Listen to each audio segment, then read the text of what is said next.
por acompañarnos en este espacio que hemos creado para continuar con la formación médica continua en todos los ámbitos. El día de hoy nos acompañan dos exponentes muy importantes en su especialidad, el doctor Fernando Montoya, quien es médico anestesiólogo de la Clínica Confamiliar Risaralda, especialista en medicina crítica y cuidados intensivos, fundador del posgrado en medicina crítica de la Universidad Tecnológica de Pereira, presidente de la Sociedad Risaraldense de Anestesiología, que es filial de la SCARI. Y también nos acompaña el doctor Freddy Ariza, quien es médico anestesiólogo de la Fundación Valle de Lili, magíster en epidemiología clínica e investigación, presidente de la Sociedad de Anestesiología del Valle del Cauca, miembro de la Junta de la Sociedad Colombiana de Anestesiología. A continuación, los dejo con mi compañera Evelyn de Ecuador, que también nos está acompañando el día de hoy.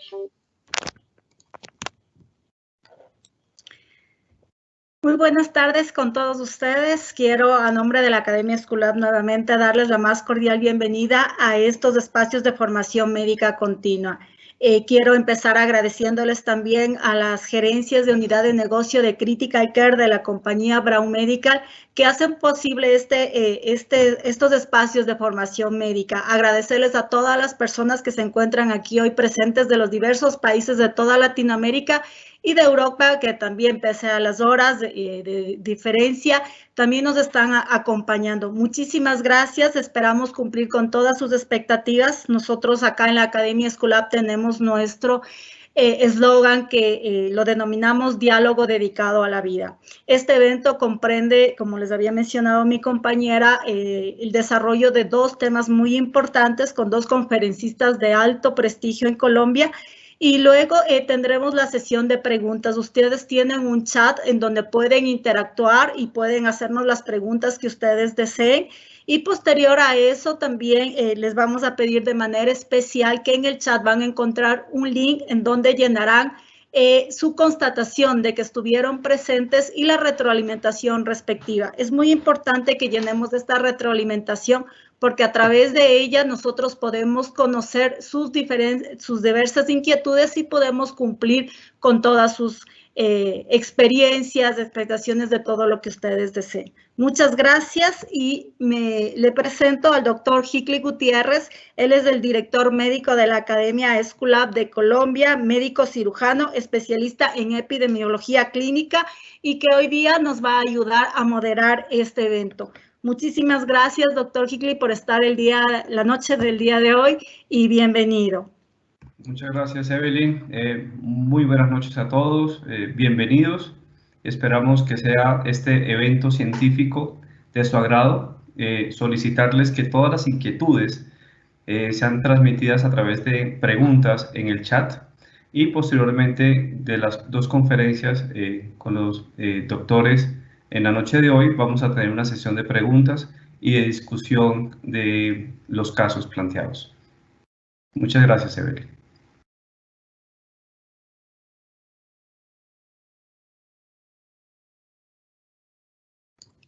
Listo, entonces le damos la palabra al doctor Fernando Montoya. Sí, buenas noches a todos. ¿Me escuchan bien? Sí, doctor, les escuchamos. Bueno, entonces, gracias a todos por la asistencia. Esperamos que sea de beneficio para ustedes esta actividad que vamos a desarrollar en la noche a la Academia B. Brown, a la Academia Esculap y B. Brown, Colombia, Ecuador, por facilitar estos espacios y en bien de la vida y de la ciencia y de la medicina en nuestros países. Bueno, no avanza la presentación. Ahora sí. Entonces, el tema es en que estamos con el paciente crítico y yo les voy a hablar sobre líquidos endovenosos, si realmente impactan en el desenlace. Ya Camila me presentó y como conflicto de intereses declaro pues que esta actividad es patrocinada por B. Brown Colombia. De resto no tengo ningún otro conflicto de intereses con respecto a lo que podamos decir o mencionar sobre algunos tipos de líquidos que hay en el mercado. Cuando nos enfrentamos a un paciente crítico o no crítico y vamos a decidir utilizar líquidos endovenosos, pues nos deberíamos hacer estas preguntas clínicas. ¿Qué tipo de líquido usar? ¿Cuánto líquido usar? Y realmente si lo que estamos haciendo sirve o no sirve, que es la pregunta de esta charla. Vamos a tratar de mirar cuánto líquido usar. Voy a empezar por la mitad y después tratamos de resolver estas preguntas. Me gusta mucho este artículo que ya lleva varios años del doctor Howell, donde correlaciona cómo cuando los pacientes están hipotensos y tienen hipoperfusión determinada por lactato, pues eso impacta grandemente en la mortalidad. O sea que hace ya mucho tiempo aprendimos que si nosotros no reanimamos específicamente a los pacientes críticos, pues estos pacientes van a tener un aumento marcado en la mortalidad. Mortalidades superiores al 60% cuando el paciente está hipotenso y con hiperlactatemia, lo que hace pues que pueda morir. Entonces desde ahí empezamos a utilizar líquidos endovenosos como la estrategia más fácil y más disponible en nuestros escenarios para tratar los pacientes críticos. Y más recientemente, hemos aprendido que irnos al otro extremo sobre reanimar los pacientes, el concepto de sobre reanimación, también es nocivo. Y específicamente cuando utilizamos líquidos tipo solución salina. Entonces, ya sabemos que sobre reanimar pacientes va a tener consecuencias en la función celular, en la función inflamatoria y en la función de los diferentes sistemas orgánicos. O sea que, desde el punto de vista práctico, nosotros deberíamos optimizar los líquidos que usamos en la terapia. Y ya hace varios años en esta publicación del CHES nos decían si de pronto reanimar y usar terapia hídrica en sepsis, que si menos era más. Cuando yo aprendí, empecé a trabajar en cuidado intensivo, la premisa era use los líquidos indiscriminadamente, no hay problema de que el paciente se hematice, eso es meramente estético y después el paciente redistribuye, elimina esos líquidos y queda flaco. Tema que de pronto en ese momento a la luz de los conocimientos no es tan cierto.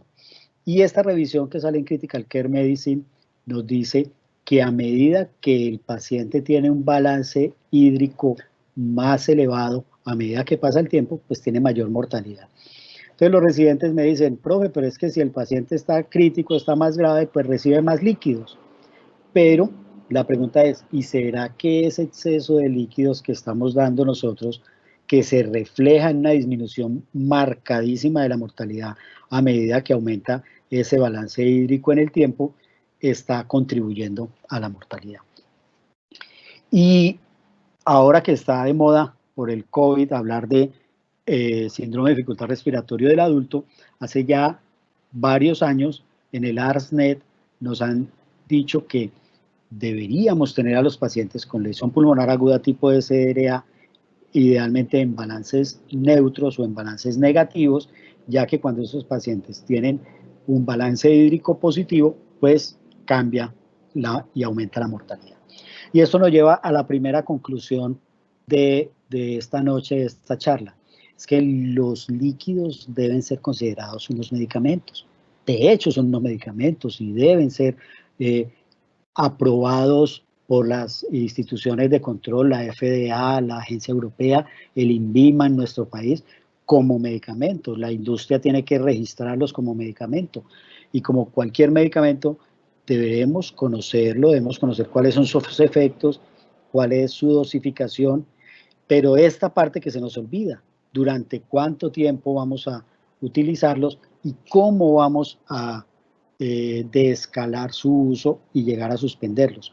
Entonces yo aquí comparo los líquidos con los antibióticos y es mejor médico no el que formula antibióticos, y que en el paciente crítico es muy fácil cuando está en choque séptico porque le ponemos antibióticos de amplio espectro, sino cuándo los vamos a suspender o cuándo vamos a cerrar el espectro de ese líquido.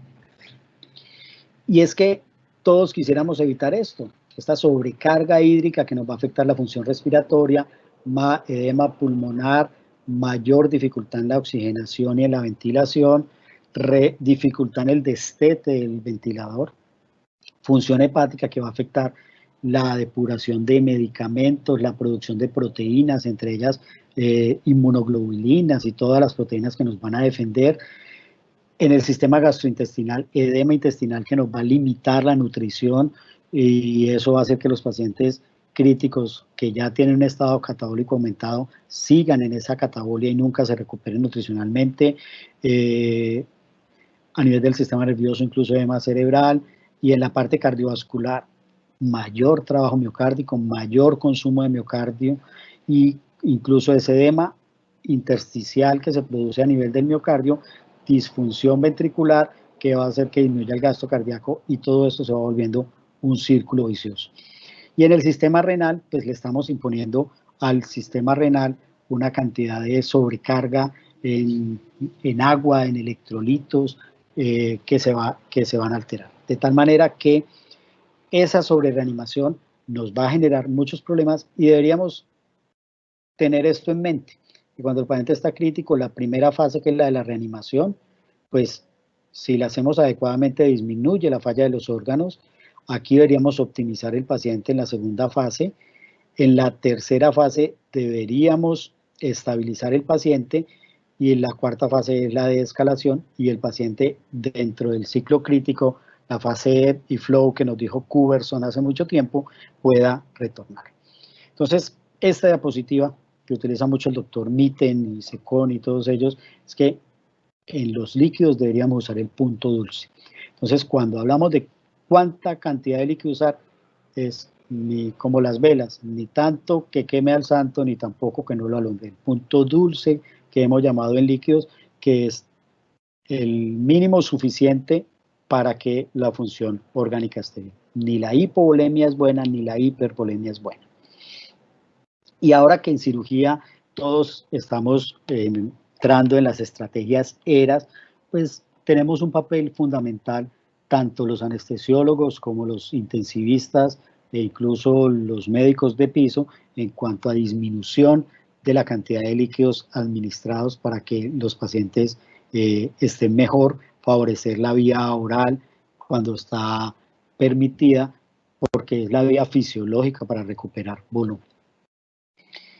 En cuanto a cómo medimos lo que hacemos, voy a tratar de ser breve en este espacio porque esto daría otro tema para otra charla, pero siempre hemos utilizado medidas como la presión venosa central, a pesar de que hace ya mucho tiempo, y lo hemos utilizado tratando de estimar una precarga, pero ya hace mucho tiempo Michard, Teboul y su grupo en Francia ha buscado todas las maneras como tratamos de medir la precarga, y se llegó a la conclusión de que la presión venosa central no es la mejor herramienta para tratar de predecir ni el estado de volemia de un paciente, ni mucho menos la respuesta a la administración de fluidos. Y cómo los pacientes se pueden clasificar en respondedores y no respondedores, y de acuerdo a, de pronto, a estrategias dinámicas, como vamos a ver un poco más adelante, sea esa la forma de pronto ideal de monitorizar lo que estamos haciendo. Entonces, ya también el doctor Marik, en este estudio del 2008 y en una publicación más reciente del 2016, nos dice que la presión venosa central no es la mejor herramienta para tomar decisiones en cuanto al manejo de líquidos, pero sigue siendo bastante utilizada en nuestras unidades de cuidado intensivo y en nuestras unidades quirúrgicas. Y este trabajo un poco más reciente, europeo, del 2015, que se llamó el estudio Fénix, hace una encuesta entre los intensivistas en Europa de cuál era el criterio que los llevaba a hacer un cambio en la administración de líquidos, a administrar una carga de volumen. Y el 30% siguen usando la presión venosa central. y aproximadamente un 25% utilizaban otras mediciones, medidas variables como delta de presión del pulso, delta del volumen sistólico. Y la gran mayoría de intensivistas usaban más de 500 mililitros de líquidos como una estrategia de cambio de fluidos administrados en un promedio de tiempo de alrededor de 30 minutos. O sea, una total disparidad en cuanto a lo que de pronto hemos aprendido y a lo que hacemos en la práctica.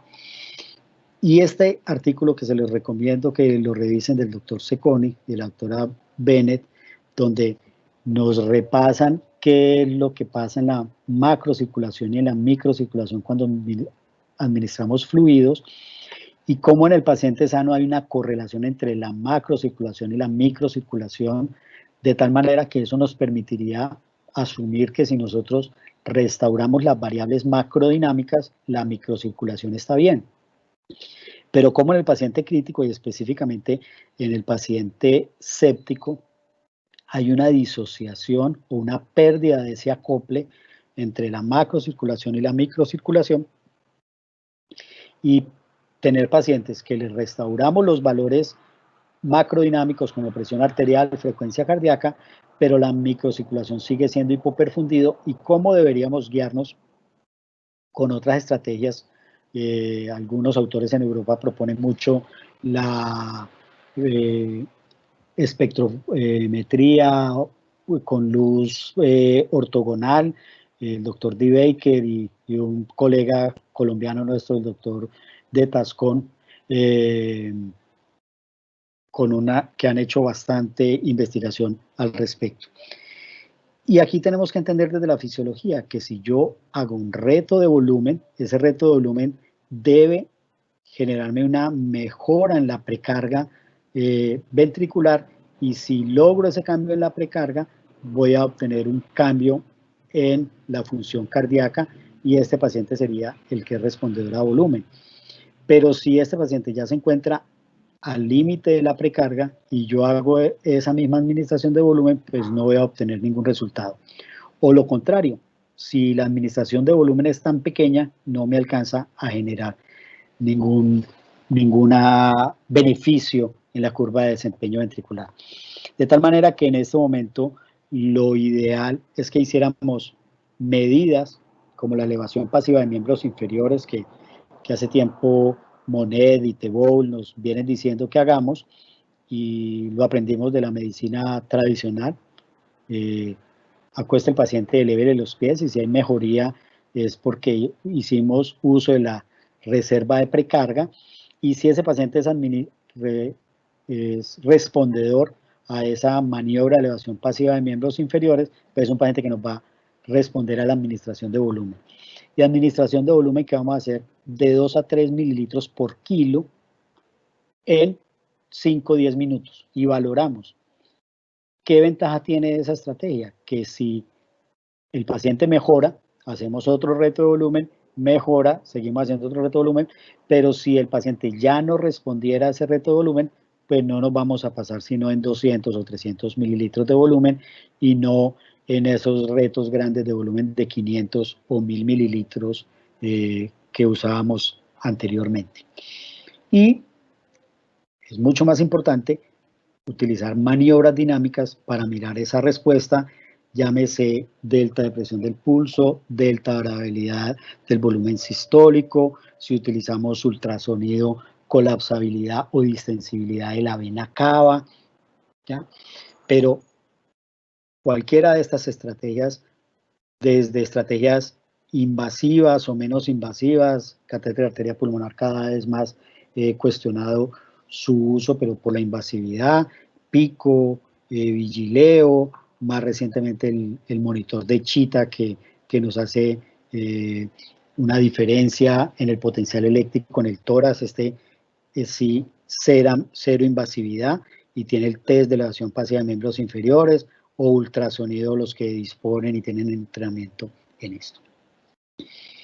Y en cuanto a qué tipo de líquido usar, no voy a entrar en la controversia de cristaloides o coloides, que esa lucha continúa con altibajos, enfocándose, inclinándose la balanza en los últimos tiempos más hacia la administración de cristaloides por muchas razones, por menos reacciones alérgicas, menos afectación en la coagulación, menos costo, más ampliamente difundidos, bueno. Pero cuando nosotros decidimos usar cristaloides y específicamente cristaloides isotónicos, partimos de la base de que los cristaloides isotónicos solamente se distribuyen en el espacio extracelular. Y ese espacio extracelular es el que deberíamos reanimar y debemos reanimar. Los coloides tienen digamos que la propuesta teórica de que cuando los usamos se van a mantener en el intravascular y van a poder atraer agua del intersticio, siendo un punto a favor de ellos y no de los cristaloides. Tema que de pronto en estos momentos, a medida que entendemos este concepto de Starling, se ha venido, digamos que, decantando y mostrando que de pronto ese efecto teórico de los coloides sobre los cristaloides realmente no es tan benéfico y no es tan diferente. Entonces nosotros aprendimos que de acuerdo a Starling hay unas fuerzas hidrostáticas que sacan líquido, unas fuerzas oncóticas que tratan de mantener líquido y que hay un flujo neto de líquido que va a ser la linfa y que va a volver a la circulación, pero que ese equilibrio va a estar enteramente gobernado solamente por fuerzas hidrostáticas y por fuerzas oncóticas. Y después se le añadió el coeficiente de Staverman y eso nos permitió entender fenómenos como el edema pulmonar no cardiogénico, conocido después como síndrome de dificultad respiratorio del adulto. Pero ya hace unos años se ha venido revisando este concepto de Starling y entra en juego un concepto que es el glicocáliz.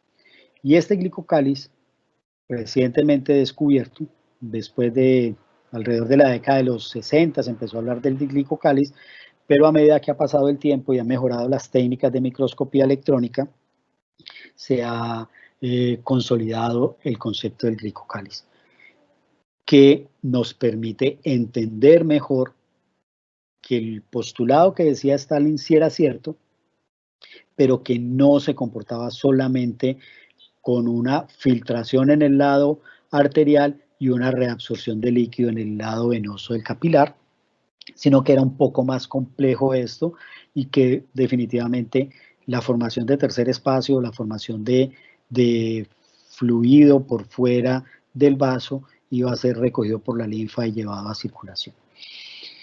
Entonces, ese glicocáliz endotelial es una red de glicoproteínas que se encuentra en el lado luminal del endotelio, compuesto principalmente por glicoaminoglicanos, como heparan, condroitina, ácido hialurónico, que genera una interfaz entre el volumen circulante y la célula endotelial. Entonces, en esta diapositiva vamos a ver, en esta diapositiva vamos a ver que este es un capilar normal, está el eritrocito, está la membrana basal, el tejido de sostén, y este azul es el glicocáliz endotelial que genera una capa. Y dentro de ese glicocáliz hay líquido, y que cuando el paciente está sometido a situaciones de estrés, ese líquido es vertido a la circulación, lo que hace que aumente el volumen intracapilar, se disminuye, o sea, adelgaza esta capa de glicocáliz, pero también hay una descamación de ese glicocáliz, de los compuestos del glicocáliz hacia la circulación, y eso se podría medir, ¿sí? Y ese glicocáliz puede acumularse, ha calculado con técnicas de microscopía electrónica y técnicas de dilución de verde indocianina, que tiene alrededor de un volumen de 700 mililitros. Y si nosotros miramos 700 mililitros, es un porcentaje importante de la volemia en un paciente normal. Ese glicocáliz tiene un área calculada de aproximadamente 350 metros y un espesor promedio de 2 micras.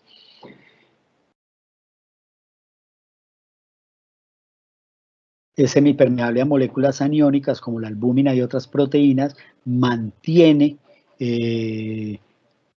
dentro del vaso los leucocitos y los glóbulos rojos porque los repele, y en situaciones de estrés se compacta liberando, digamos que haciendo una autotransfusión de volumen.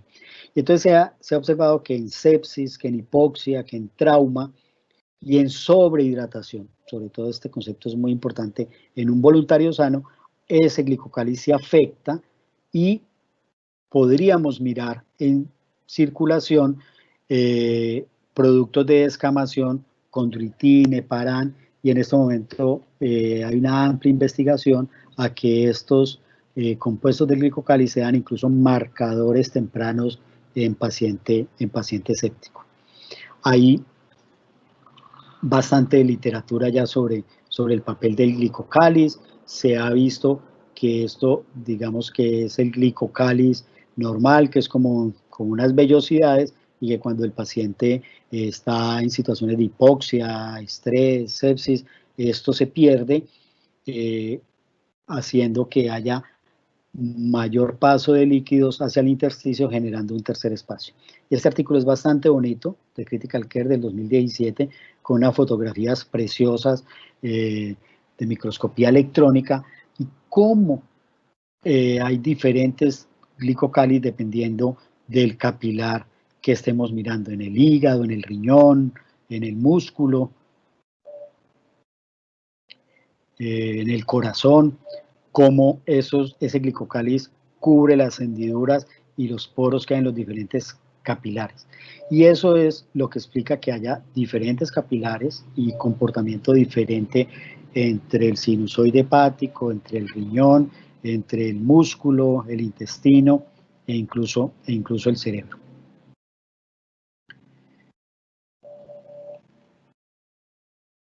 Algunas referencias y cómo pensaría uno que entonces si administramos albúmina, se podría mejorar, y sobre todo si usáramos albúmina hiperoncótica, y la evidencia muestra que por el contrario, cuando usamos coloides tipo albúmina o albúmina hiperoncótica, esa albúmina podría escaparse generando un mayor tercer espacio. Entonces, llegamos a la conclusión de que la evidencia nos sugiere que deberíamos usar cristaloides y cristaloides isotónicos. En esta tabla hay un repaso de cómo es la composición de los cristaloides.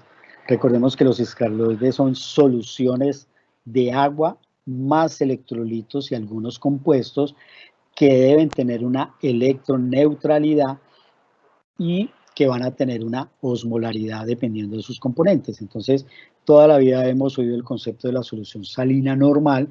El concepto de solución salina normal, pues digamos que es un mito histórico, ya que Hamburger, por ahí en 1834-36, hizo una experimentación con glóbulos rojos y diferentes concentraciones de cloruro de sodio en agua, y viendo que por debajo de cierta composición había hemólisis, y encontrando que al 0,9% no ocurría hemólisis, y por eso lo llamó suero fisiológico normal. Pero pues de fisiológico normal no tiene mucho, ya que tiene mayor cantidad de sodio que el plasma, mayor cantidad de cloro y mayor osmolaridad. Y como aparecen otros líquidos como el acetato de Ringer, el isofundin, que aquí aparece como esterofundin iso, en esta tabla las soluciones destrozadas, cada uno tiene su compuesto, y empezamos a hablar de líquidos isotónicos balanceados, que vamos a fortalecer ese concepto ahorita. Entonces, como empezamos a cuestionar fuertemente el uso de solución salina, pues nos pasamos a utilizar lactato de Ringer. Y ya hace unos años, Savage, en este artículo en Journal of Trauma, propone que el lactato de Ringer por sí mismo produce disfunción y activación endotelial. que va a agravar el cuadro inflamatorio generalizado que tiene el paciente. Él hizo un estudio de trauma, un modelo de choque hemorrágico en ratones, y a uno lo reanima solamente con lactato de Ringer, a otros solo con sangre y a otros con una mezcla de sangre y lactato de Ringer, encontrando que los que recibieron solamente lactato de Ringer tuvieron una mayor actividad inflamatoria producida por el endotelio. Y este concepto no era nuevo. Ya hace Peter Reed, hace unos años, en un artículo publicado en el mismo Journal of Trauma, había dicho que en un modelo de choque hemorrágico, el lactato de Ringer hacía que los neutrófilos se activaran y que eso podría ser responsable de una mayor actividad inflamatoria en los pacientes con choque hemorrágico. Y más recientemente sale este artículo de unos japoneses que dicen que el lactato de Ringer produce mayor inflamación cuando se utiliza en un modelo de choque hemorrágico. Entonces, digamos que ya tenemos una alerta importante sobre el lactato de Ringer que produce más inflamación en los pacientes que ya de por sí están gravemente enfermos y que necesariamente van a hacer una respuesta inflamatoria. Y el tema tiene que ver porque el lactato de Ringer en la presentación comercial es tiene dos isómeros. El isómero es una mezcla racémica y parece ser que el L-lactato de Ringer es el responsable de esa activación inflamatoria, por lo que se ha tratado de hacer, el D-lactato es el que produce la inflamación y se ha tratado de hacer L-lactato. O se ha tratado de modificar las soluciones de Ringer y reemplazar el grupo lactato por piruvato, pero son soluciones bastante costosas. Y hace 2 años, en febrero del 2018, en la revista Anestesia y Analgesia, salió esta infografía donde nos llamaba la atención sobre las soluciones con alto contenido de cloro, como es la solución salina al 0,9%, y las soluciones normalizadas o balanceadas, en las cuales la concentración de cloro se disminuye. Y lo que nos muestra esta infografía es que en estudios en animales se ha visto que las soluciones con alta concentración de cloro producen acidosis hiperclorémica, producen más inflamación y producen mala perfusión del riñón con mayores eventos renales. Y en el humano, hasta el momento, dicen ellos, en su infografía, se ha demostrado solamente la acidosis hiperclorémica. Pero digamos que eso no es tan cierto. Ya hay evidencia en humanos. Este artículo compara solución salina con plasma Lye en pacientes de cirugía mayor y se ve cómo los pacientes que reciben solución salina al 0,9% tienen mayor necesidad de usar buffer, mayor transfusiones, hay que tomarle mayor número de muestras de gases, tienen mayor acidosis y tienen mayor aparición de falla cardíaca. Y cuando se hace esta tabla, vemos cómo aparece la evidencia en todos los ítems, mortalidad y complicaciones, a favor de usar cristaloides balanceados y no salina al 0,9%. De tal manera que el doctor Dilep Lobo, en este editorial de Annals of Surgery, propone que la solución salina no es una solución y posiblemente sí sea un problema. Y este trabajo, que salió en 2018, publicado en New England Journal, compara cristaloides balanceados versus solución salina en pacientes no críticos. Y el resultado son interesantes. Son pacientes que reciben en promedio 2.000 centímetros de líquidos en las primeras 24 horas y se ve cómo en las primeras 72 horas hay mayor concentración de cloro cuando se usa salina al 0,9, mayor concentración de sodio, y la urea no parece que hubiera diferencia, pero cuando se va prolongando en el tiempo, pasa de 48 horas, ya empieza a haber una diferencia entre una mayor urea en sangre que los pacientes con cristaloides balanceados. Y en el tiempo, lo mismo pasa con el potasio, lo mismo pasa con la concentración de bicarbonato y específicamente con la creatinina. Viendo cómo después de 48 horas en pacientes sanos, no críticos, manejados en piso, hay un aumento de la creatinina explicado por un deterioro en la función renal. De tal manera que estos pacientes tienen un mayor riesgo de presentar eventos renales cuando se les administra solución salina al 0,9% versus cuando se les administra cristaloides balanceados, con una P significativa, sin haber diferencias en mortalidad.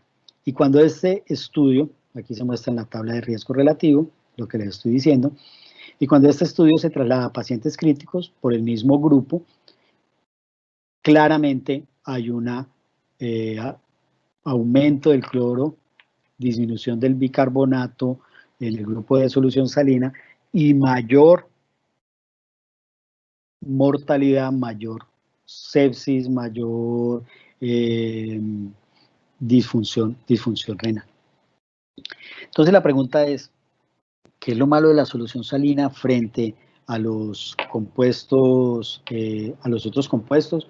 Y pues claramente es esa alta carga de cloro, que este metaanálisis es muy bonito, de cómo hay diferencias en el periodo perioperatorio, en los líquidos de reanimación, si tiene alta concentración de cloro versus baja concentración de cloro, y cómo claramente hay un favorecimiento a las soluciones con bajo contenido de cloro.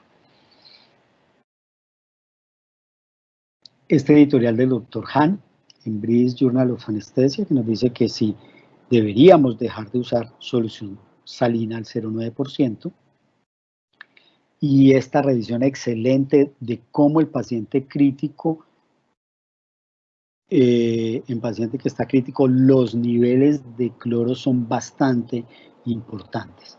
Y en esta diapositiva está todo lo que el cloro participa en la presión arterial, en el mantenimiento de la presión arterial. En este momento hay unos estudios muy interesantes de cómo la hipercloremia, el consumo de sal en los pacientes hipertensos es muy importante, pero no tanto por la sal en sí como sodio, sino por el cloro en el equilibrio ácido-base, en la función renal, de tal manera que cuando usamos soluciones altas de cloro, pues vamos a afectar el equilibrio ácido-base, entendido desde el equilibrio de Stewart, en el cual si nosotros usamos cloro alto, vamos a afectar el DIF, o sea, la diferencia entre aniones y cationes, y eso va a generar acidosis, y esa hipercloremia va a afectar la función de la arteriola aferente renal, disminución de la tasa de filtración y posiblemente más lesión renal. Y esta diapositiva de ese mismo artículo nos muestra que lo ideal es que tengamos el cloro en un rango de normalidad, porque cuando el cloro nos aumenta la mortalidad, y también las hipocloremias severas nos aumenta la mortalidad. Y en sepsis bastante importante también se ha encontrado que el paciente con hipercloremia pues va a tener una afectación en la inmunidad, sobre todo va a haber disminución de los niveles de TNF-alfa. O sea que el cristaloide ideal a lo que tenemos ahora es que sea balanceado. ¿Y qué es el concepto de balanceado? Que nos parezcamos más al plasma. Entonces nos ponemos en esta parte, bajar los niveles de cloro comparado con la solución salina, y bajar los niveles de sodio. Y para darle electroneutralidad, entonces aparecen moléculas como el acetato, como el malato, ¿sí?, que nos van a compensar la electroneutralidad, con un tema bien interesante encontrado con el acetato, que es que ese acetato va a ser metabolizado rápidamente por el organismo y va a ser un generador de bicarbonato al interior de la célula, que nos va a ayudar a tamponar la acidosis metabólica. Y un concepto que está adquiriendo bastante importancia es que el líquido infundido, aparte de que sea balanceado y tenga disminuida su concentración de cloro, es que el DIF, o sea, la diferencia de iones fuertes in vivo, no in vitro, porque una cosa es la medición in vitro, sea lo más cercano a el bicarbonato de plasma. Entonces aquí vemos que entre estos dos balanceados, que digamos que son los más utilizados en este momento como isotónicos balanceados, que es el Plasma-Lye y el isofundil, hay una gran diferencia a favor del isofundil en que su DIF in vivo se parece más al DIF del plasma, lo que le ofrece unas ventajas. Entonces, mensajes para llevar a casa. En la pregunta que nos hacíamos en la introducción, los líquidos son medicamentos y se deben dosificar, tiempo de uso y cuándo nos vamos a escalar y vamos a bajar la infusión de líquidos. Claramente los líquidos sí impactan en el desenlace clínico, eso está probado, ya sea en razón del tipo de líquidos, de la cantidad de líquidos que utilizamos. La evidencia actual recomienda usar cristaloides isotónicos y soluciones balanceadas, bajas en cloro. Reanimación temprana por metas. Recordemos la tabla de las 4 Ds, el artículo que nos ponía la mnemotecnia ROCE, reanimación, optimización, estabilización y descalamiento. En sepsis inicial pues vamos a reanimar al paciente, pero después rápidamente nos vamos a descalar. En pacientes ya con SRA establecido o en sepsis tardía, estrategia restrictiva de líquidos, idealmente balances neutros o negativos. En cirugía, aprender de los protocolos ERAS, disminuir tiempos de ayuno, permitir ingestas de líquidos claros hasta muy cerca de la cirugía, 2 horas antes de la cirugía. Reanimación guiada por objetivos y ojalá objetivos dinámicos, delta de presión del pulso, variabilidad del volumen sistólico, ultrasonográficos como distensibilidad o colapsabilidad de la vena cava. Y definitivamente la investigación va a continuar con líquidos. A veces tiene un comportamiento pendular, favorece un líquido frente a otro, pero cada que ese péndulo se mueve, aprendemos más del comportamiento de esos líquidos, aprendemos más de la fisiología, o sea que todavía va a haber investigación para ratos en cuanto a líquidos. Muchas gracias por su atención y en este código QR está el link para los que estén interesados en las referencias bibliográficas de esta conferencia. Tenemos allá, creo que son más o menos 70 artículos los que hay allí en este código QR y están mis correos electrónicos si de pronto alguno tiene dificultades en bajarlos del Google Drive, con mucho gusto se los hago llegar. Muchas gracias. Muchísimas gracias, doctor, y le doy la bienvenida al doctor Freddy Ariza. Muy buenas noches, doctor. Si nos ayuda. Muchísimas gracias. Listo. Muchísimas gracias por la bienvenida. Me encanta, sobre todo, haber podido tener la charla de Fernando, a quien considero un gran amigo, ante todo, antes de mi conferencia, porque son eventos que están muy interconectados, la parte de los fluidos y la parte de la hemostasia, así como de prácticamente el resto de sistemas, juegan parte de un rompecabezas que es fundamental en el paciente crítico, y precisamente nos vamos a enfocar un poquito en estas alteraciones de la hemostasia y el sangrado crítico, que no son infrecuentes en los pacientes de las unidades de cuidado intensivo. Estos son mis conflictos de interés, pero sobre todo el principal es hacer que Colombia y la parte norte de Sudamérica se convierta en una pionera en el tema de Patient Blood Management, el manejo de la sangre de los pacientes, que trata de enfocarse en la optimización de tejido hematológico de los pacientes más que en la sangre que está en el banco de sangre. Estamos haciendo un fuerte trabajo en este aspecto, y también quiero hacerles un llamado a esta emergencia de tipo mundial en donde la donación ha caído notablemente, e invitarlos a que puedan hacer su aporte a nuestros bancos de sangre, porque las otras enfermedades diferentes al COVID siguen, las hemorragias persisten, y creo que es fundamental mantenernos en este acto altruista, que es muy importante para los hospitales. Ya ha pasado casi siglo y medio desde que Virchow describió una tríada que para nosotros es fundamental y que se cumple muy bien en el paciente crítico, y es aquella estabilidad, ese equilibrio que existe entre las alteraciones de la pared vascular. Ya Fernando lo dijo, cómo es importante la arquitectura endotelial en el establecimiento, tanto no solamente de la cinética de la homeostasis interna, sino que del agua, sino también del sistema de la hemostasia. El flujo sanguíneo es fundamental, y esta parte se encuentra muy alterada en los pacientes de cuidado crítico por muchas razones, por su estancia prolongada en cama, la falta de actividad.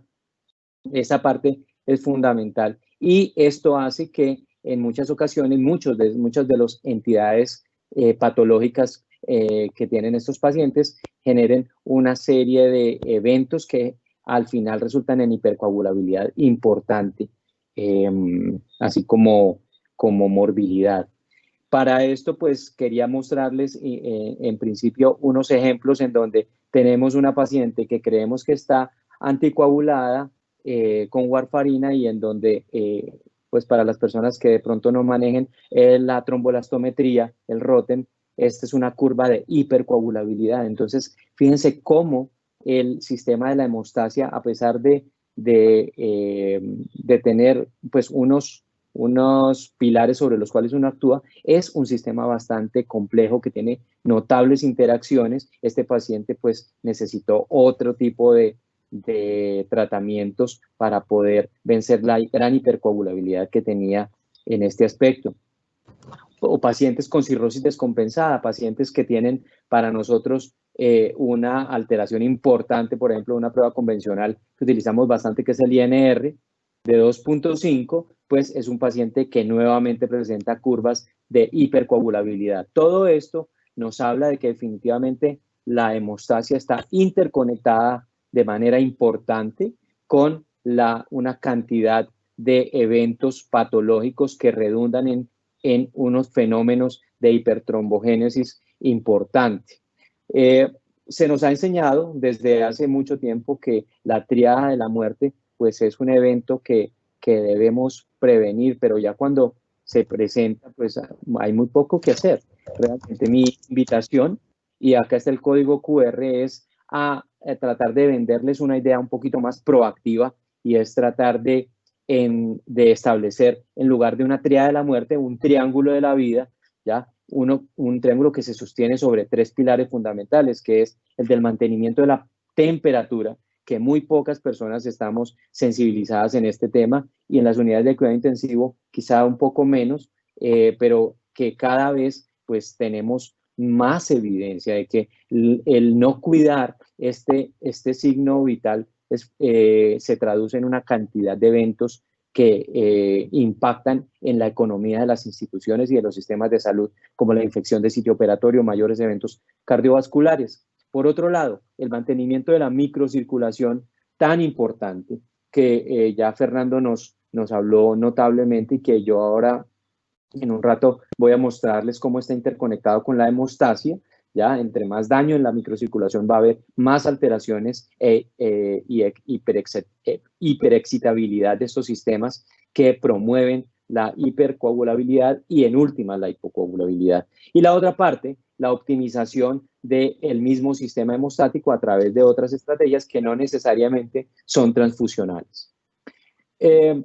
Quisiera arrancar por este escenario que traduce muy bien que el paciente de cuidado crítico tiene una cantidad de entidades patológicas que lo hacen muy prono a presentar eventos tromboembólicos, que es lo usual o esa característica que es muy común al paciente de cuidado crítico. Pacientes con edades avanzadas, pacientes con historias pasadas de eventos tromboembólicos, pacientes con cáncer que están inmovilizados crónicamente o que tienen otra cantidad de entidades como la obesidad y el trauma. Y el uso mismo de vasopresores o el hecho de tener falla cardíaca o respiratoria hace que estos pacientes presenten un riesgo importante de eventos tromboembólicos y que hasta principios de los 90 estaba cuantificado casi entre un 15 y un 20%, y que con la aparición de la heparina no fraccionada y más adelante de las heparinas de bajo peso molecular, pues redujo de manera significativa hasta un 5 o 8% estos eventos que son muy importantes. Realmente cuando analizamos las heparinas de bajo peso molecular y la heparina no fraccionada, podríamos decir que los resultados son muy similares, con algunas diferencias pequeñas entre los grupos, y que, digamos, la conveniencia entre las heparinas de bajo peso molecular tiene un, digamos, punto a su favor, pero en términos generales, la utilización juiciosa de las dosis de heparina no fraccionada en las unidades de cuidado intensivo, pues también se puede realizar y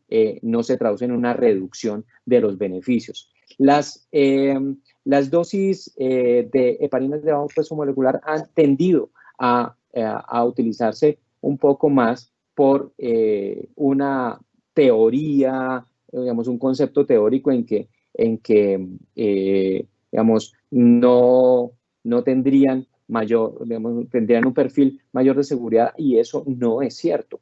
Eso no es cierto, y por esta razón ha aparecido la importancia de medir la actividad anti-10A, ¿ya? En donde en muchas ocasiones, incluso la heparina no fraccionada podría ser más indicada porque es un medicamento que tiene su reversión clara. En el tema de las heparinas de bajo peso molecular, este tema se complica un poco, ¿ya? En pacientes nefrópatas, en el contexto de las heparinas de bajo peso molecular, la dalteparina es superior a las demás, y no recomiendan definitivamente que las medidas de compresión graduada o la compresión neumática intermitente sea el estándar de las unidades de cuidado intensivo. Definitivamente la farmacoterapia es fundamental. En esta diapositiva es simplemente mostrarles que de los años 90, en donde el número de eventos tromboembólicos, que era importante, entre 20 y 25%, se redujo hasta un 5 o 7%, y situaciones como la sepsis es un escenario en donde el fenómeno de hipercoagulabilidad, que quizá no lo percibamos mucho, es el marcador importante final de la probabilidad de sobrevida. Cuando tenemos estos fenómenos de hipercoagulabilidad a nivel microvascular, lo que llamamos, digamos, esos eventos de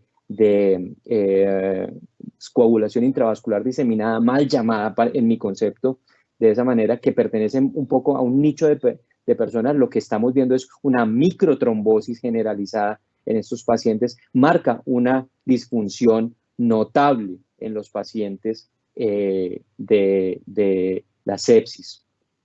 Definitivamente, pues múltiples consensos hablan de la anticoagulación en estos pacientes como uno de los estándares de manejo en estos pacientes, en donde el proceso inmunogénico, la parte de hiperinflamación, juega un papel importantísimo al conectarse de manera prácticamente que directa con la incitación de hipercoagulabilidad y resultando en muerte. ¿Ya? Tenemos claramente un evento al final, un evento común, que es esa hipercoagulabilidad resultante de ese proceso ya que es irreversible, tanto en la sepsis como en otras patologías como trauma. Esta es una publicación reciente que fue realizada muy inteligentemente y que muestra cómo estos eventos o escenarios que podrían arrancar de manera diferente terminan básicamente en una obstrucción de la microcirculación derivada de microtrombos, principalmente de origen leucoplaquetario, que es incitado también por un incremento en la actividad de trombina, algo muy similar a lo que estamos viendo en los pacientes de lo que llamamos la coagulopatía asociada al COVID-19, en donde se ha trabajado bastante y que se sabe que la anticoagulación es importante y es un estándar de manejo que reduce los índices de mortalidad en estos pacientes. Definitivamente esta respuesta de hipercoagulabilidad es una respuesta mediada genéticamente, y en este artículo que fue publicado ya hace unos años vemos cómo los polimorfismos de algunos genes, como el gen neutral KB1, que es un gen de tipo nuclear, un factor nuclear, es un activador de las vías de señalización del sistema inmune y un fuerte amplificador de los mecanismos proinflamatorios en sepsis, que está relacionado con estos fenómenos de microtrombosis, y en donde se observa que estos individuos homocigotos, ya los que tienen el gen completo, son pacientes que tienen una sobrevida mucho menor. Es decir, esta respuesta es mediada genéticamente y no lo sabemos cuando recibimos los pacientes, por lo tanto es fundamental estar vigilantes y expectantes ante esta eventualidad, o los signos o marcadores biológicos que nos puedan estar indicando que estos pacientes están yendo hacia esa situación de irreversibilidad. Como lo dije, lo que se ha llamado coagulación intravascular diseminada definitivamente es un evento que está asociado directamente con la mortalidad en sepsis, y que se ha tratado de describir o de identificar a través de marcadores como el dímero D. En esta ocasión, las pruebas viscoelásticas que utilizamos muy frecuentemente en hipocoagulabilidad ahora están marcando una pauta en el diagnóstico de hipercoagulabilidad en estos pacientes, mostrando que estos pacientes que tienen unos acortamientos o unos incrementos de los tiempos de coagulación, o unos ensanchamientos de la viscoelasticidad, lo que llama una mayor firmeza, son pacientes que tienen una sobrevida menor. Igualmente, un escenario que pocos habíamos explorado, que es el tema de la hiperactividad plaquetaria, es un tema que está asociado netamente con hipercoagulabilidad, y vemos cómo cuando lo hacen los estudios de pacientes críticos, se observa que quienes más activadas tenían las vías de ADP, de ácido de ciclooxigenasa, perdón, y de ácido araquidónico, son los pacientes que más tienden a presentar disfunción multiorgánica y muerte. Esto es muy importante y yo creo que va a marcar la pauta en los siguientes 10 años sobre los estudios de hipercoagulabilidad, hiperactividad plaquetaria y sobrevida en la unidad de cuidado intensivo. Fíjense que estas pruebas viscoelásticas, como la tromboelastometría, como el ROTEM o la tromboelastografía, ya se están prácticamente poniendo al nivel de lo que nosotros conocíamos como fuertes indicadores o predictores de mortalidad, como la procalcitonina. Fíjense que el índice de lisis, que es una medida de qué tanto se destruye el coágulo a un cierto tiempo, en este caso 60 minutos, es un fuerte indicador de mortalidad en los pacientes de cuidado intensivo. Miren cómo incluso supera el área bajo la curva, supera a la procalcitonina en la predicción. ¿Esto qué quiere decir? Que estos individuos en la parte progresiva de su enfermedad, en la parte ya en donde están agotando sus recursos, empiezan a presentar fenómenos de agotamiento de la fibrinolisis sistémica y empiezan a presentar fenómenos de supresión de la fibrinolisis, en donde ya el coágulo recién formado no es capaz de destruirse tempranamente, no es capaz de reperfundir estos tejidos, y empieza a haber unos fenómenos de isquemia sistémica muy importantes. Este es otro estudio en donde muestran cómo la supresión total de la fibrinolisis ya ocurre tempranamente en esos pacientes de shock séptico, y están asociados de manera importante a mortalidad.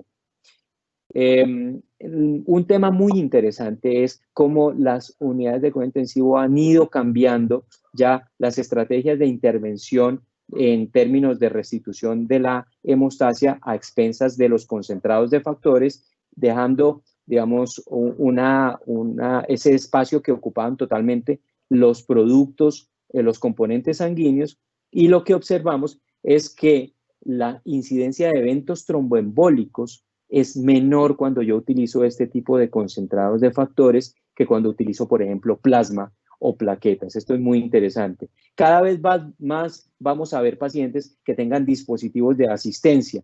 Entre estos, la utilización de la membrana extracorpórea, el ECMO, pues tiene una situación especial en donde se hace necesario la anticoagulación sistémica por la activación que las mismas tuberías del sistema pues generan. Y este tema de la trombosis del sistema del ECMO puede incrementar notablemente la mortalidad. Y en esta tabla, no sé si la alcancen a ver, se observa que los principales sitios de trombosis están relacionadas con depósitos de trombos en los mismos circuitos y el oxigenador, y trombosis de la bomba. Está muy relacionada con la complejidad del armazón del ECMO, y entre más sencillo se puede hacer o más corto se puede hacer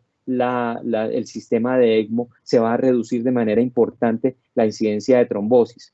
Muchos de estos pacientes también tienen trombocitopenia inducida por heparina, un evento que es exótico, que se presenta en algunos pacientes, pero que obliga en ocasiones a retirar las infusiones de heparina en estos pacientes y reemplazarla por otros antagonistas, usualmente de la trombina, como el argatroban o la valirudina, o incluso en otros pacientes el fondaparinux. Vemos que en estos pacientes la anticoagulación, que en términos generales es con heparina no fraccionada, ya entre 7 y 10 unidades por kilo por hora, más o menos entre 12.000 y 13.000 unidades en 24 horas, debe contar con unos protocolos claros que todo el mundo maneje, y sobre todo debe contar con un tema que para mí es fundamental y que ha cambiado la historia del manejo de la hemostasia en el paciente crítico, y es la monitorización. La gran mayoría de centros utilizan el tiempo de coagulación activada con unas metas entre 180 y 220 segundos, y otros utilizan el tiempo de protrombina, que es un punto importante para estos casos. En muchos metaanálisis muestran que cuando los grupos se basan más en el PTT, tienen menores tasas de trombosis que cuando lo hacen con el ACT. Sin embargo, la comodidad y la practicidad que genera el ACT y la inmediatez que da para la toma de decisiones, pues lo han convertido en quizá la mayor estrategia de diagnóstico. También los niveles de anti-10A pues también se utilizan y son interesantes. En últimas, cuando estos pacientes tienen grandes problemas con la posibilidad de medir o de tasar adecuadamente las infusiones de heparina, se utilizan estos niveles de anti-10A o los niveles de antitrombina, que después es el cofactor por el medio del cual actúa la heparina, y que también es importante. Muchos centros lo utilizan cuando estos pacientes tienen alta tasa de trombos en el oxigenador o en la bomba. El ROTEM y el TEC también se están utilizando, pero mucho más se utilizan en las situaciones en donde existen escenarios de sangrado. Acuérdense que estos pacientes, si bien es cierto que los trombos forman parte de una de las complicaciones, casi la gran mayoría de muertes relacionadas con ECMO tienen que ver con sangrado no controlado. Y en este punto es muy importante porque la situación es que estos pacientes tienen grandes alteraciones, primero de endoteliales, ya comienzan a presentar una deuda tisular con grandes alteraciones del endotelio, y comienzan a activar notablemente la hemostasia.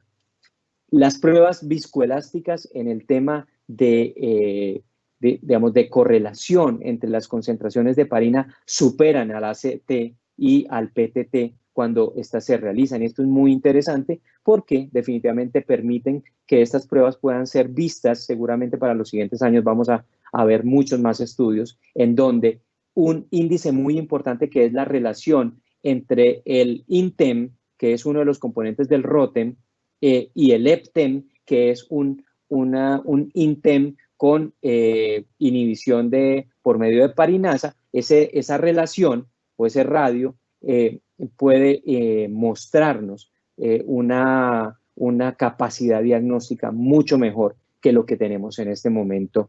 Y estos estudios ya se están haciendo. Esos son datos de compañeros que van a sacar en meses próximos unos artículos en donde esa relación INTEM sobre EPTEM muestra una mejor correlación con los niveles de heparina. La valoración de la función plaquetaria en el paciente crítico es un tema que hasta ahora está arrancando y que creo que es importantísimo al tema a la fecha, y creo que es un punto en donde tenemos que trabajarle bastante porque la hemos descuidado. Solamente hemos utilizado las plaquetas desde el punto de vista de su número y la función la hemos dejado a un lado en gran parte.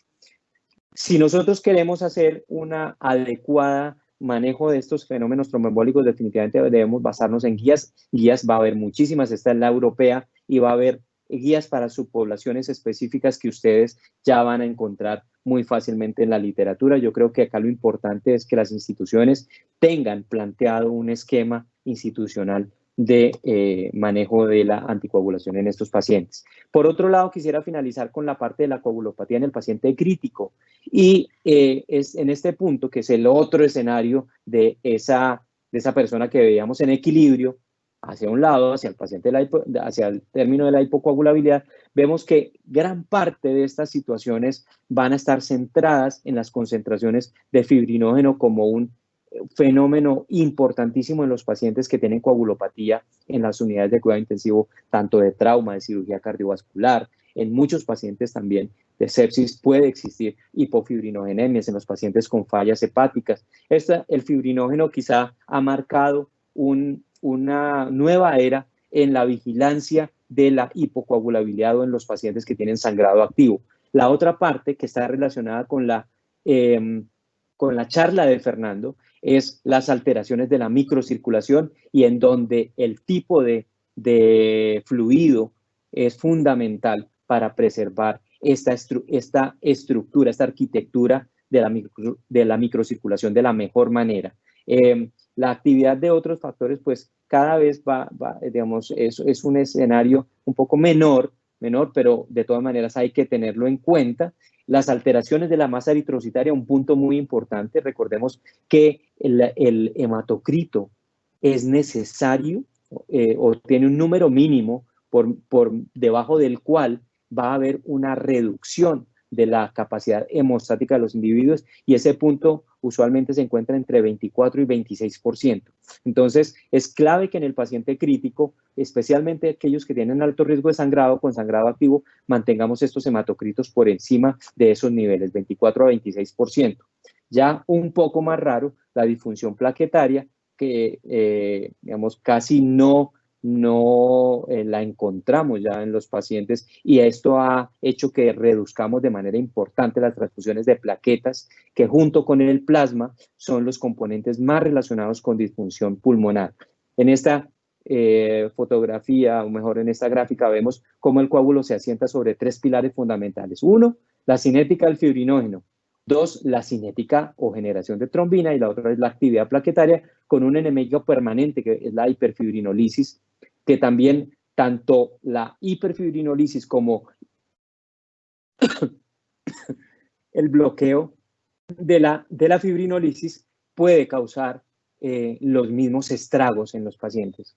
Este es un artículo que publicamos en años pasados y que mostraba cómo en el escenario de hipocoagulabilidad o en los pacientes en general de trauma, casi todo el mundo pasaba el examen conservando los niveles de hemoglobina mínimos, los niveles plaquetarios mínimos, pero casi todos nos rajábamos en la parte de preservación de la temperatura, en la preservación de la microcirculación, marcado por déficit de bases muy negativos y las concentraciones de fibrinógeno. Entonces, mi invitación es a tratar de enfocarnos en esos puntos. Las pruebas convencionales tienen un pobre poder predictivo, especialmente en los pacientes que no sangran. Entonces, mi invitación también es a que no tratemos números y que hagamos un poquito de intervenciones en el paciente que realmente lo necesita. El paciente que tiene un sangrado definitivamente tiene una indicación para estas intervenciones, pero fíjense cómo la zona de hemostasia normal se mantiene muy bien en los pacientes incluso hasta 50 o 30.000 de plaquetas, por ejemplo, y elevaciones importantes hasta de 2 veces del PT. Entonces, yo creo que acá mi invitación es a no tratar números, sino en lugar de eso, enfocarnos en lo que realmente es importante y es en la preservación del endotelio. Fernando lo dijo muy bien, el endotelio es la piedra angular, no solamente de la homeostasis interna, sino es la piedra angular de la coagulopatía, en donde una activación endotelial marcada por una pobre reanimación o por una inadecuada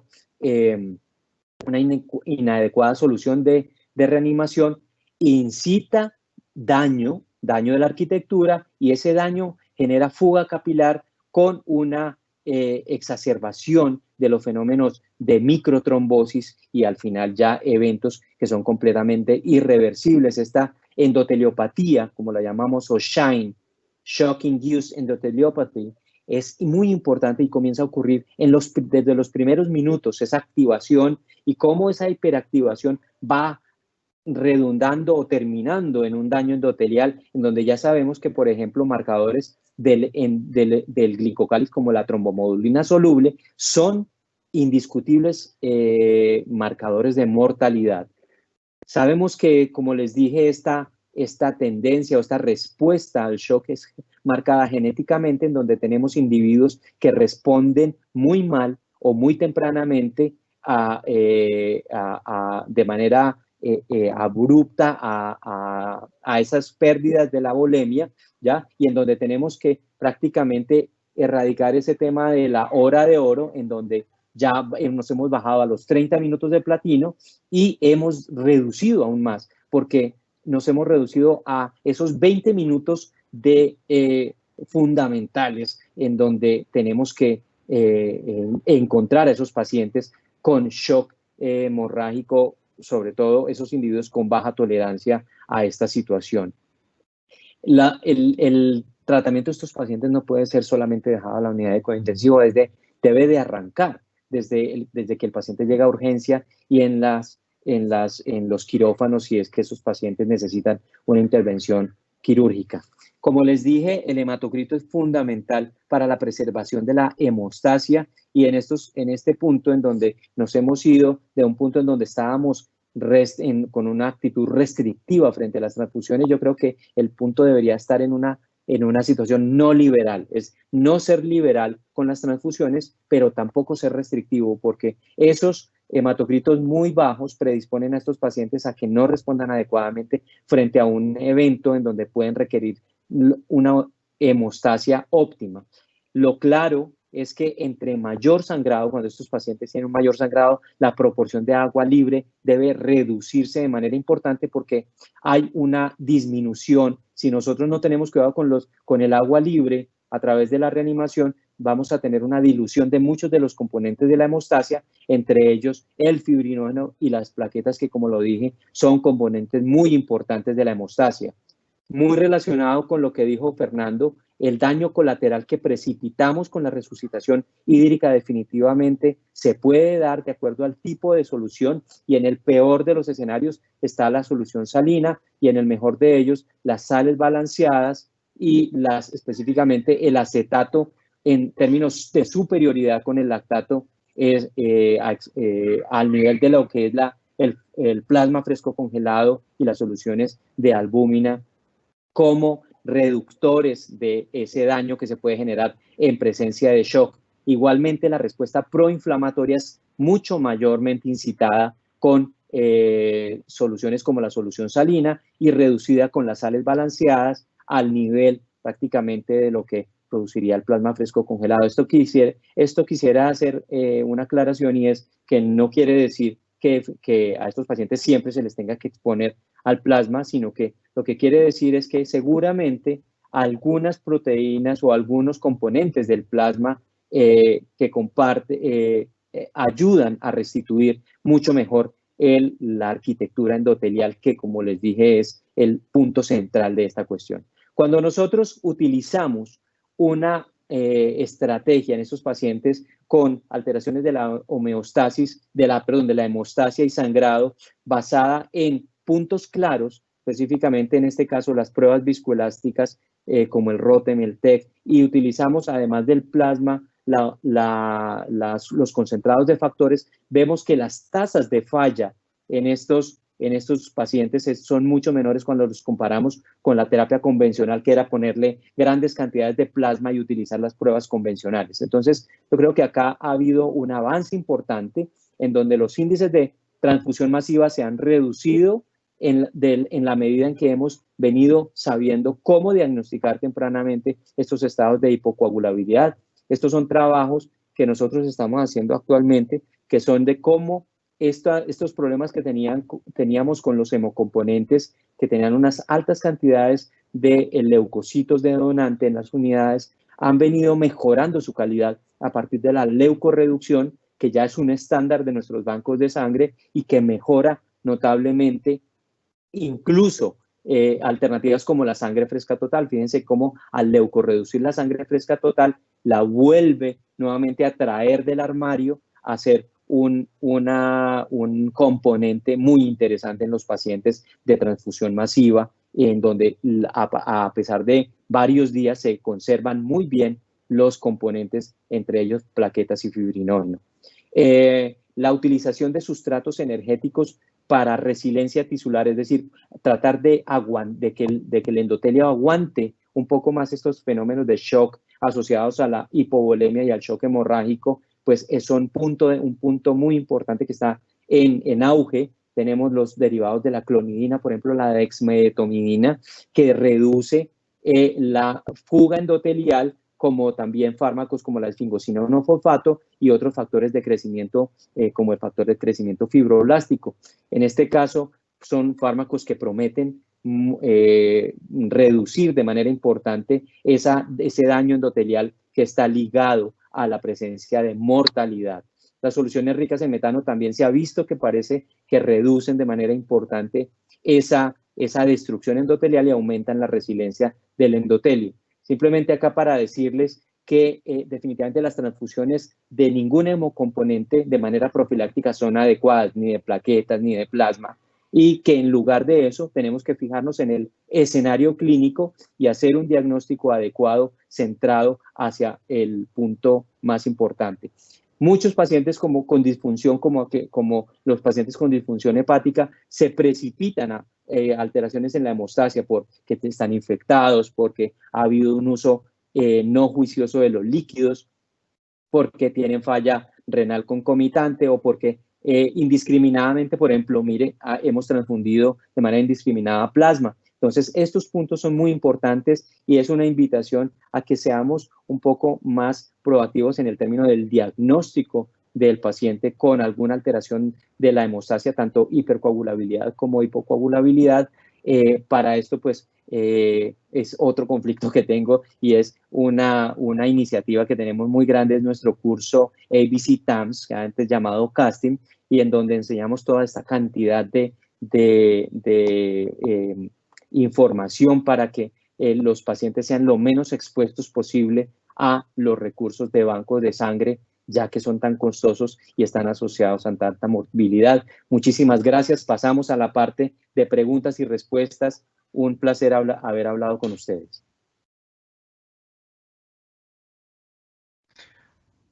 Muchas gracias, doctor Ariza y doctor Montoya, por excelentes presentaciones. Tenemos una pregunta en el chat. Bueno, la primera pregunta por José Antonio. Buenas noches, excelentes charlas y expositores, completamente de acuerdo. Gracias por la invitación. La pregunta es la siguiente.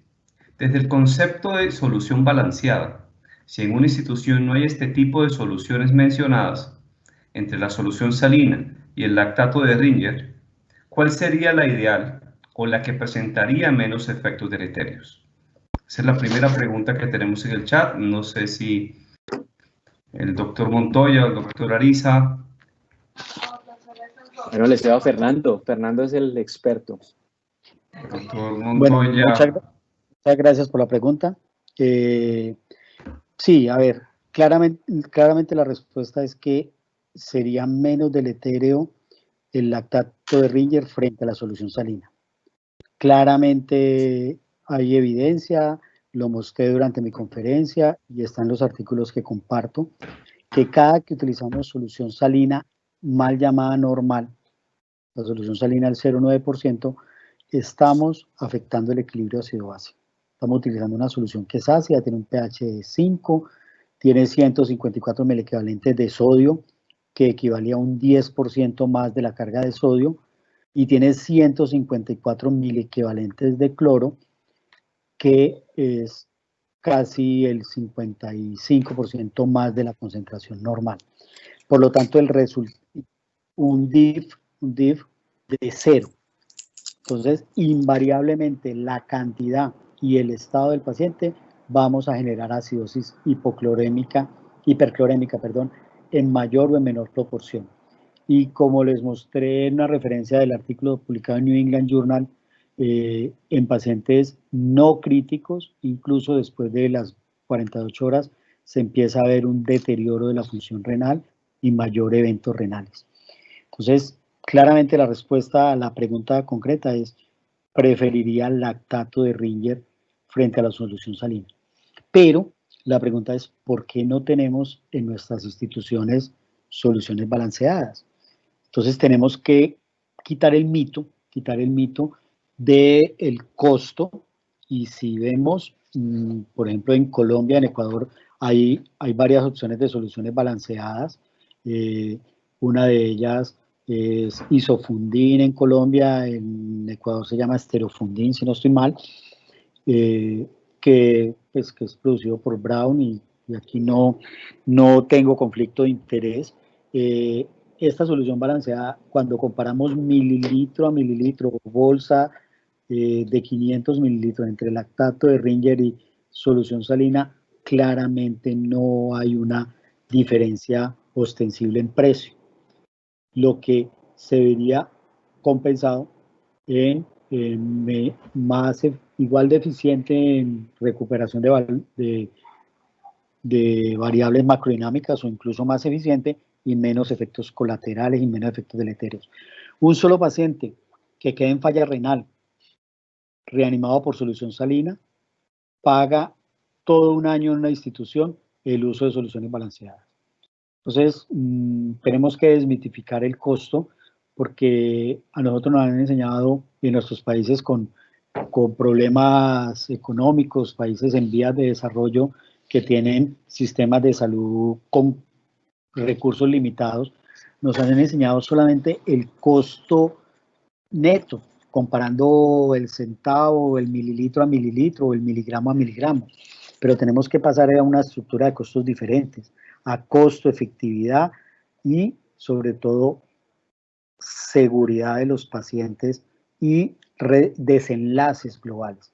En Colombia hay una estrategia de pagos globales prospectivos en muchas instituciones, inclusive en unidades de cuidado intensivo, pacientes críticos, y entonces, en aras de esa costo-efectividad para las instituciones, es más eficiente utilizar soluciones balanceadas versus la solución salina al 0,9% o al lactato de Ringer, si mis pacientes van a hacer menos disfunción renal y van a requerir menos intervenciones renales como hemodiálisis permanente. Yo quisiera agregar algo a lo que dice Fernando, y creo que es importante, y es cómo el cambio en las características de los pacientes ha hecho que las sales balanceadas, específicamente las sales de última generación, sean mucho mejores. En los años 90, 80, gran parte de los pacientes recibían, por ejemplo, para sus enfermedades una proporción importante de ranitidina, y muchos de ellos tenían sondas nasogástricas. La sonda nasogástrica era muy común, y los pacientes tenían una forma de excreción de cloro muy clara, ¿ya? En la medida en que las sondas nasogástricas se han reducido, y segundo, ya los pacientes no toman ranitidina, toman inhibidores de la bomba de protones. Entonces, esa cantidad de características que ha cambiado en los pacientes ha hecho que la solución salina definitivamente no sea un líquido de reanimación y que las sales balanceadas se impongan. Entre ellas, hay una cosa muy interesante, y es que cuando yo comparo el lactato de Ringer y comparo, por ejemplo, el acetato de sodio, veo que el acetato de sodio hace que no solamente se mantenga mucho mejor las concentraciones perdóneme, el déficit de base y el pH, sino que adicionalmente el eje del cortisol y el eje de tiroideo también funciona mucho mejor. Entonces, las sales balanceadas, que incluso el lactato de Ringer, que antes era una solución proscrita en neurocirugía, ahora se volvió un estándar, porque estos pacientes mejoran mucho. Cuando los comparamos con la solución salina, tienen unos posoperatorios en neurocirugía mucho mejor, y en neurotrauma incluso mucho mejor, porque, como les digo, y como lo ha dicho Fernando reiterativamente, el endotelio es la piedra angular de todo. Si la célula endotelial está bien, ella es capaz de hacer los cambios iónicos necesarios, es capaz de producir y sintetizar todos los sustratos fundamentales para que la homeostasis interna se dé adecuadamente. Y en esto, las sales balanceadas de última generación definitivamente son muy importantes. Muchas gracias, doctora Arisa, por su comentario. Yo le tengo una pregunta al doctor Montoya con respecto al glicocálex. Excelente explicación, créame que muy claro. La siguiente es la pregunta. En torno a la evidencia actual, ¿sí? ¿Cuál sería la solución que permite una mejor restauración o una mejor fisiología de ese glicocálex acorde a la evidencia actual? Bueno, pregunta muy interesante, doctor Hickey, muchas gracias. A ver, con el glicocáliz, en ese momento hay una gran cantidad de información sobre su ultraestructura, sobre su caracterización, sobre sus componentes. Incluso mencioné en la charla que se está intentando buscar algunas sustancias que componen el glicocáliz, como el condroitina, como heparan, como posibles marcadores tempranos en sepsis, ¿sí? Pero realmente no hay mucha evidencia en cuanto a los efectos de un tipo específico de líquido sobre ese glicocáliz. Pero sí hay unos dos o tres artículos de revisión donde se ha visto que los cristaloides isotónicos balanceados tendrían un mejor comportamiento frente a ese glicocáliz que otro tipo de soluciones como el lactato de Ringer o la solución salina al 0,9%, o incluso frente a los coloides. Entonces, la evidencia sugeriría que se comporta mejor frente a ese glicocáliz las soluciones balanceadas, los cristaloides isotónicos balanceados. Y algo muy importante también es la sobrehidratación. O sea, si nosotros sobrehidratamos pacientes, vamos a afectar el glicocáliz. O sea que el manejo de líquidos, y hay una editorial del doctor Han que dice hace por ahí unos 8 años, que dice, es que formular líquidos no es tan fácil como la gente cree. Y es un mito, porque es que llevamos usando la solución salina al 0,9%, lleva 170 años de uso. El lactato de Ringer, tal cual lo conocemos, es de 1930, que fue la solución de Ringer modificada por Harman.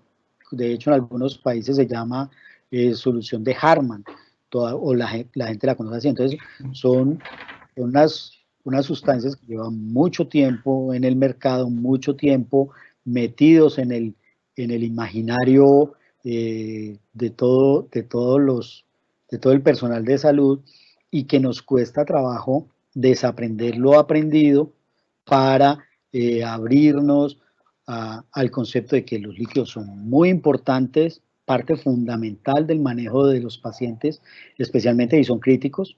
Todo lo hemos hecho. Llega un paciente crítico, inestable, ¿y qué es lo primero que se hace? Se le canaliza y se le administra líquidos, en mayor o en menor proporción, y empezamos un concepto que se llama reanimación. Entonces, si nosotros estamos reanimando y nos preocupamos por eso, pues debemos idealmente seleccionar bien con qué estamos haciendo esa reanimación. Muchas gracias, doctor Montoya. Tengo una pregunta para el doctor Freddy Ariza. Muy interesante el tema de los protocolos a nivel institucional con las heparinas no fraccionadas, fondaparinux, vivalirudina, acorde a la disponibilidad que tienen los países latinoamericanos. Es evidente que los países latinoamericanos enfrentan un problema de sostenibilidad, ¿sí? ¿Cuál es su experiencia en el uso de estas tres moléculas, acorde también a un tema de disponibilidad, de costos y de desenlaces clínicos en los pacientes en los cuales se implementan esos protocolos? Bueno, muy bien. Lo primero que tengo que decir es que los protocolos reducen los costos y optimizan la utilización de las intervenciones. Eso es claro, y creo que reduce esas brechas de heterogeneidad en las intervenciones de las personas. Entonces, cuando todo el mundo empieza a hablar el mismo tema, las cuestiones ya como que se aclaran, y puede no estar haciendo óptima, por ejemplo, en términos de resultados, pero entonces eso genera, usualmente los protocolos permiten que uno pueda al cabo de cierto tiempo generar análisis de la mortalidad, de cómo está yendo, y generando cambios, porque los protocolos precisamente son dinámicos. Yo trabajo en una institución que de pronto es un poco diferente a lo que es la red pública, ¿ya? En principio, la gran mayoría de pacientes con las heparinas no fraccionadas y las heparinas de bajo peso molecular salen adelante, ¿ya? Hay una pequeña proporción de pacientes, yo diría que tal vez es menos del 2%, en donde se necesitan estas otras alternativas, ¿ya? La valirudina es difícil de conseguir y no todas las instituciones la tienen. De pronto el fondaparinux es un medicamento que por su mayor facilidad de consecución puede ser una alternativa. Creo que todos los protocolos deben considerar esas estrategias y sobre todo deben tener en cuenta esas situaciones en donde las heparinas, tanto no fraccionada como de bajo peso molecular, estén contraindicadas o necesite alguna situación particular en donde se tengan que utilizar estas otras alternativas. Lo que sí tiene que quedar claro es que definitivamente deben hacer parte de los protocolos y deben cuestionarse claramente las indicaciones para que no vayamos a caer en la tentación de utilizar estas terapias que son muy puntuales, que son más costosas que la terapia y que utilizada en malos escenarios pues produce malos resultados. Muchas gracias, doctora Ariza. ¿Alguna otra pregunta? Animamos a los participantes a utilizar el chat para poder... En el chat hay una pregunta, doctor Heathcliff. Sí, fue la primera. Shock hemorrágico. No, voy a revisarla. Hay otra pregunta. Perfecto. En shock hemorrágico, ¿siempre se debe reanimar con sangre desde el primer momento? Tenemos una pregunta. Es una excelente pregunta. Si quieres, dale, Fer. Sí, excelente pregunta. Muy buena pregunta. En shock hemorrágico hay que tener dos cosas claras. Primero, una estrategia de reanimación retrasada o demorada, concepto que explicó el doctor Hirschberg y el mismo doctor Matos hace mucho tiempo. Entonces, y es un concepto aprendido de guerra. Si el paciente está consciente, tiene buena presión de perfusión cerebral, no debemos hacer una reanimación agresiva con líquidos hasta que no haya control del sangrado, porque si no ese paciente va a sangrar más, va a perder más sangre si le subimos la presión. Entonces, tener el concepto claro de reanimación retrasada. Que algunos le llaman reanimación hipovolémica, pero yo prefiero utilizar el término de reanimación retrasada para no crear confusiones. A veces los residentes me dicen, profe, es que estamos en reanimación hipovolémica y es un paciente séptico. Es en trauma, en choque hemorrágico, el concepto de reanimación retrasada. Y el otro concepto es transfusión masiva temprana. Los centros que atienden trauma deberían tener un protocolo de transfusión masiva temprana y cuándo activarlo. Los líquidos, y específicamente los cristaloides, e idealmente los cristaloides isotónicos balanceados, digamos que son la terapia más expedita que tenemos en un paciente de choque hemorrágico mientras no llega la sangre, porque es que no es solamente reponer la volemia, sino reponer todo lo que se está perdiendo, factores de coagulación, elementos formes de la sangre. Entonces, tener en claro en choque hemorrágico esos dos conceptos: reanimación retrasada hasta cuando haya control vascular, y dos, un protocolo de transfusión masiva temprana. Se han propuesto varios score como el TASH score o el ABC score, que nos dan con un buen rango de predicción cuando debemos activar un protocolo de transfusión masiva temprana. Muchas gracias, doctor Montoya. Doctor Ariza, ¿algún comentario con respecto a la pregunta sobre la reanimación? Fernando ha hecho una descripción muy interesante de muchas estrategias que se utilizan. Aquí simplemente como llevar a esta persona que nos hace esta pregunta y a los demás asistentes a que diagnostiquemos el shock, porque es que el shock, cuando nosotros llamamos un paciente shock, no es solamente el que está con una presión baja en el monitor. Creo que es muy importante determinar el compromiso sistémico. Y en este punto es muy importante al menos un diagnóstico del equilibrio ácido-básico del paciente. El déficit de base en un shock hemorrágico por trauma, por ejemplo, ha sido una herramienta que ha demostrado ser rápida, muy costo eficiente, porque es muy económico. Ya ahora la gran mayoría de hospitales tienen a la cabecera del paciente una máquina para medición de los gases sanguíneos, y ese solo punto nos puede indicar la celeridad con que nosotros tenemos que actuar. Nosotros en este momento en nuestra institución estamos prácticamente prescindiendo, ojo esto, del paquete de transfusión masiva, porque estamos haciendo diagnóstico tempranísimo de la parte ácido básica y de la parte de hemostasis a través de las pruebas viscoelásticas, y nos hemos dado cuenta que la gran mayoría de pacientes no necesitaban el plasma, por ejemplo, que era un punto que nos enseñaron pues toda la corriente de Holcomb y de esta gente, que era meterle el escopetazo del paquete de transfusión masiva, y lo que nos hemos dado cuenta es que un punto muy importante ha sido como hacer esa capacidad, ejercer esa capacidad diagnóstica que nos permiten unos gases y una prueba viscoelásticas. Para nosotros pues esa parte ha sido fundamental y nos ha ido mostrando que en la gran mayoría de pacientes no tenemos que transfundir plasma en esos pacientes. Perfecto, doctor Ariza. Tenemos una pregunta, bueno, dos preguntas muy interesantes. Voy con la primera. A pesar de las ventajas de las soluciones balanceadas, ¿por qué cree que se sigue usando cloruro de sodio, 0.9%, mayoritariamente en el ambiente quirúrgico y de los pacientes críticamente enfermos? Una pregunta bien interesante y creo que es la realidad de nuestra y de nuestro país hermano Ecuador. Fer. Bueno, la respuesta a esta pregunta es un tema de difícil cambiar, que nos resistimos al cambio. O sea, históricamente hemos utilizado solución salina al 0,9%. Y de hecho los pacientes van a entrar a cirugía y todos llevan conectados una venoclisis.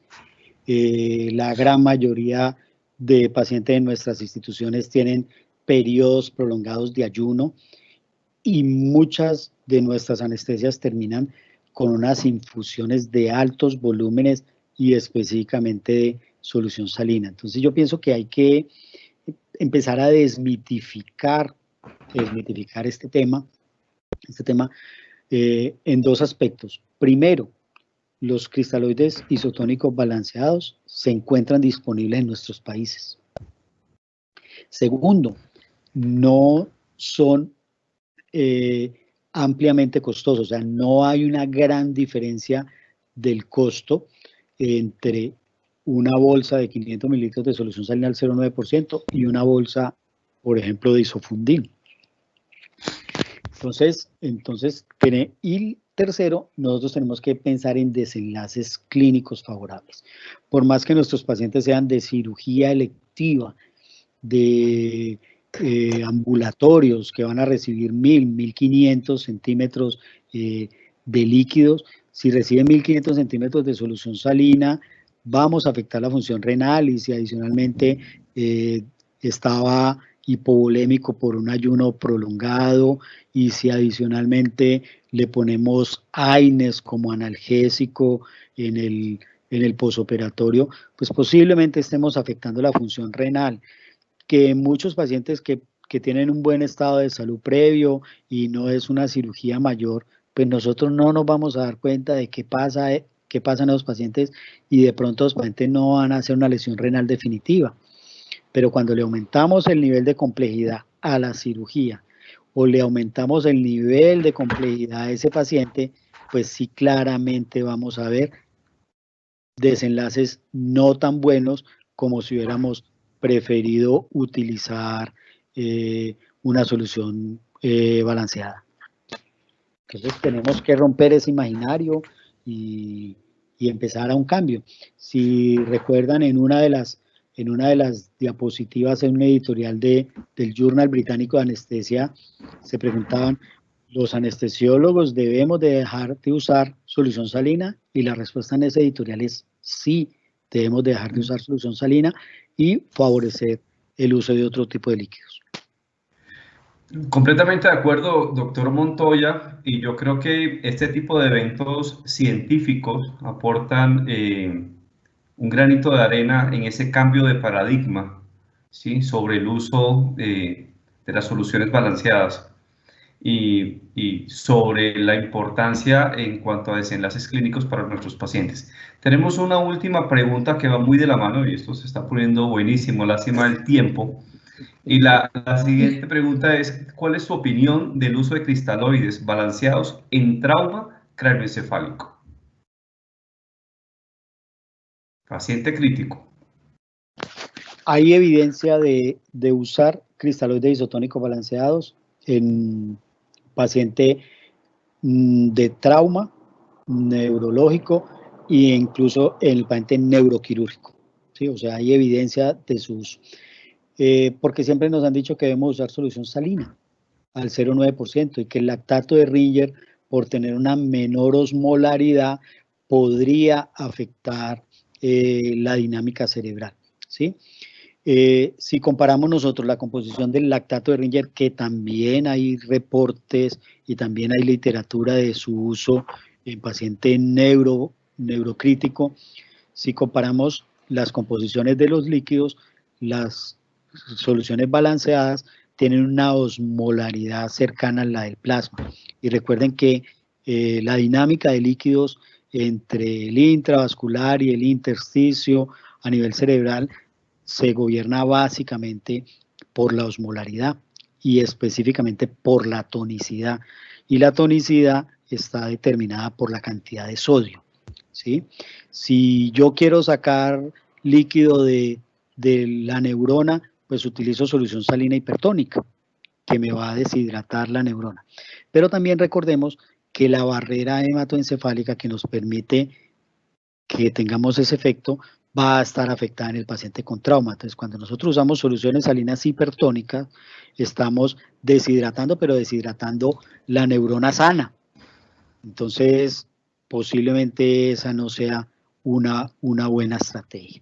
Las soluciones salinas hipertónicas tienen digamos que una evidencia muy limitada, porque la mayoría de los estudios son, no hay forma de compararlos, se utilizan diversos esquemas, solución salina hipertónica al 3%, al 7.5%, en esquemas de dosis bolo, en esquemas de dosis continuas. Entonces, realmente, la última revisión de Cochrane dice que no hay forma de concluir frente a otro tipo de líquidos su real utilidad.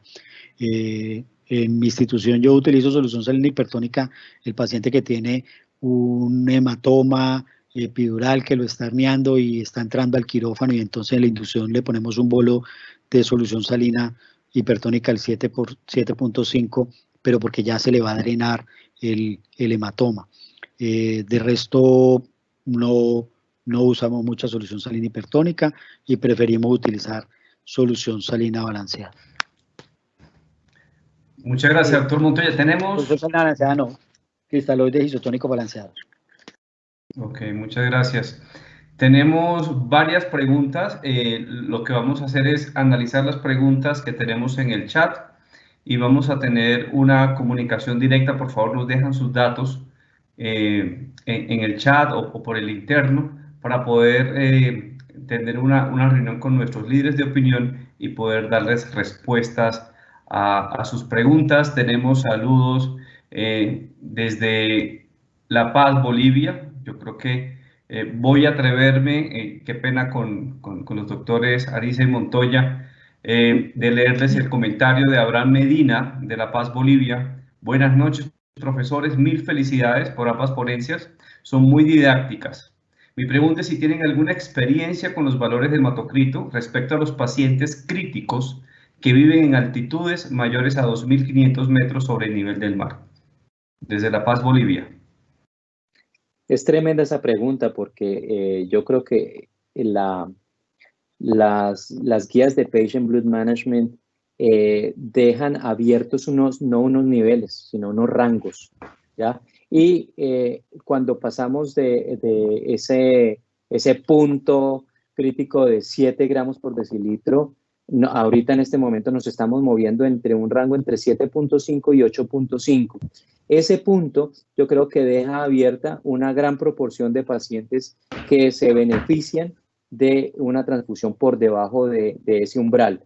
Definitivamente aquí es muy importante, uno, las estadísticas locales, la situación local, ¿ya? Es muy importante que definitivamente uno conozca muy bien la fisiología de su región, y en las alturas son un componente muy importante para los pacientes en su masa eritrocitaria. Entonces, en ese punto, yo creo que aún no hay nada escrito, y yo invitaría a esta persona de Lima a que hiciéramos trabajos colaborativos de las alturas en ese punto, porque quizá todavía falta un poco más por esclarecer.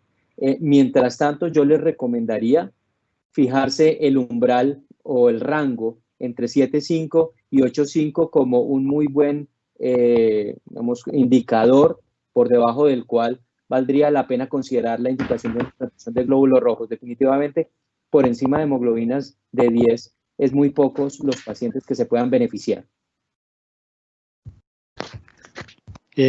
Totalmente de acuerdo contigo, Freddy. Yo le había respondido exactamente lo mismo por el chat a esa pregunta, que en Colombia sí tenemos experiencia en altitudes por encima de 2.500, específicamente en Bogotá, y pues casi todo el altiplano cundiboyacense está por encima de esa altitud, pero realmente toda la literatura habla de hematocrito ideal alrededor de 30%, ¿sí? Que equivale más o menos a una hemoglobina de 10.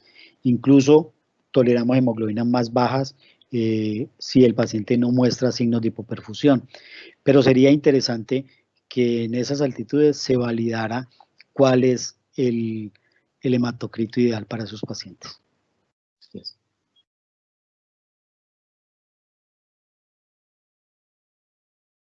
Bueno, cerramos. Así es. Muchísimas gracias. Cami, si puedes abrir tu micrófono, por favor.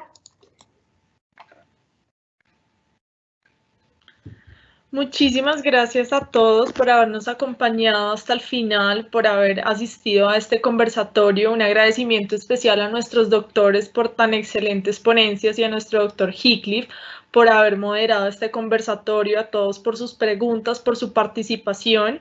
Les recordamos que hemos enviado la encuesta por el chat, es muy importante para nosotros conocer sus opiniones y los invitamos a que nos acompañen en los próximos eventos. A sus correos les estará llegando la programación de todos nuestros eventos académicos y muchísimas gracias. Feliz noche. Cami, perdón, antes de que la gente se retire, en las charlas estaba el código QR para compartir las referencias bibliográficas, y a través de Evelyn y de tú, Camila, o de Claudia y todo el grupo de Brown, podemos compartir las conferencias, las diapositivas en modo PDF para los que quieran de pronto repasarlas. Muchas gracias, doctor Montoya, por su ofrecimiento. Muy amable. Muchas gracias, claro que sí, lo compartiremos. Sí, mi doctor, muchísimas gracias. Por eso es importante que a todos los participantes llenen la encuesta, porque ahí registramos todos sus datos y con eso podemos enviar todo el material. Muchísimas gracias a todos y cerramos. Una buena noche para todos y, como siempre decimos, esto fue un diálogo dedicado a la vida. Muchísimas gracias. Hasta luego. Adiós. Gracias. Muchas gracias.